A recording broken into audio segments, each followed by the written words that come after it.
was diagnosed with cancer in December of 2020. And when I got diagnosed, I didn't really want to share with anyone in the beginning. I just felt like I didn't even know how to tell my family. And that this is my extended family. I didn't really know how to share that. And then I think people see me as such like a positive person. It was just very hard for me to share bad news. And I didn't want the pity and the shame and all of that that comes with letting people know that something's not right. Um, I, started to talk to my family about it. I started to share more with my immediate circle. And then like I said, I was compelled to share externally. Someone who was close to me reminded me about CSVI. I knew about it and was very much aware of what they stood for and what they did and who they helped.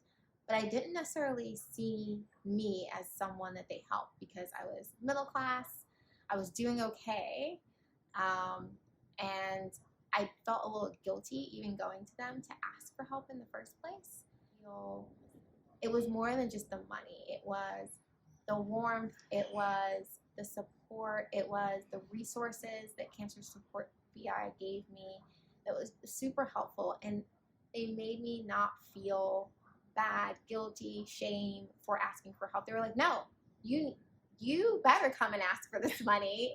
And that's what I loved about it. It was like I just felt so much lighter after having that conversation. I couldn't tell that I had cancer. Like I just happened to find it in the shower one day, doing my checks because I was pretty diligent about that because my sister got diagnosed the same age that I was. So around 37, I was just like, okay, I should just start checking. And I found a lump in under my arm. I was like, oh, well, that's under my arm, not my breast. So like maybe it isn't. And it's one of those things where unless you're having chemotherapy, which everyone knows, oh, wait, she used to have hair and now she's bald. That part of it, I think that's kind of like the signal. And that's why a lot of people don't really want to do chemotherapy because you can't really hide the fact that you're having cancer. When I got diagnosed, someone said to me, and I think it had to be an oncologist, maybe at MD Anderson. She said, the people that do well through chemo are the people who have the best attitudes.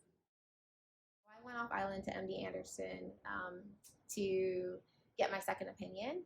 But what was great about that is that my oncologist here was happy to work with them. So, I felt very comfortable doing that.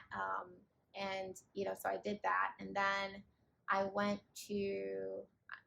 able to do my chemotherapy here, which was wonderful because I wanted to stay with my kids and my husband. So I was able to do my chemo, which that was about 6 months.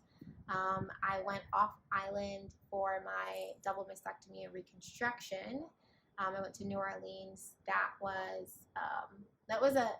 a big surgery. I'm not gonna lie. It's like a 10-hour surgery. But my mom flew in and went with me, and the travel expenses is something that you don't always think about too. You're just thinking about the treatment, but getting to and from places, staying in hotels, like Cancer Support VI was able to help me with a lot of that, and I'm super grateful. And then just coming back then from that, I think I was able then to recover here for a couple of months, start to kind of go back to work and that kind of thing. And then after, I think maybe like 6 or 7 months, I went back to have phase 2 of my reconstruction and do the hysterectomy at the same time. So I did my life coach certification and I started working with women and I loved it. I absolutely loved it. And I realized that all the skills that I had in my life, even the ones that didn't make sense, even the math ones, were really helpful in this space. So I do time management and self-care coaching for women. And, I just realized that they just needed help with so many things. And they didn't have enough time and they didn't prioritize themselves. And the more I worked with them, the more I started to want to help more and more on a holistic view. And I created the Wealthy Mama, which is a brand that is all about helping moms prioritize what matters most, make time for that. So today, oh my gosh, I feel like I'm doing so much, but it's like, so they say you can't have too much of a good thing, but I don't believe it. With Wealthy Mama, the fact that I even started this lifestyle brand is so crazy to me. And it just shows like how much, like I'm a Christian, so it shows me how like being obedient, you know, doing the hard things, like it really can pay off.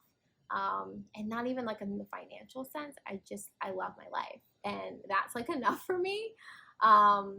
I never thought that I could have a life that I just wake up and I'm just like, oh, I can't wait to get started with my day. What's happening is I just got the proof of my journal in hand.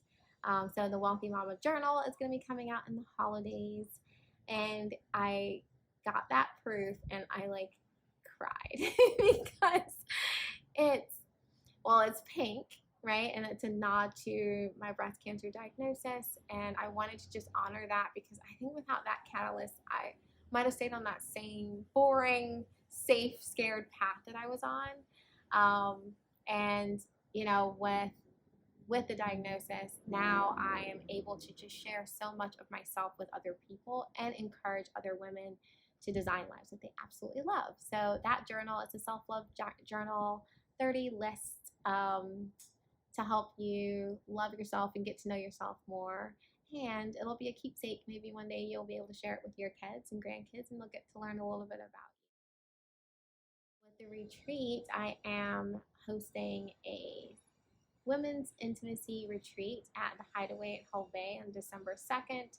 And it'll be 50 women coming together to do some like super deep, connective types of work around intimacy and sensuality and pleasure.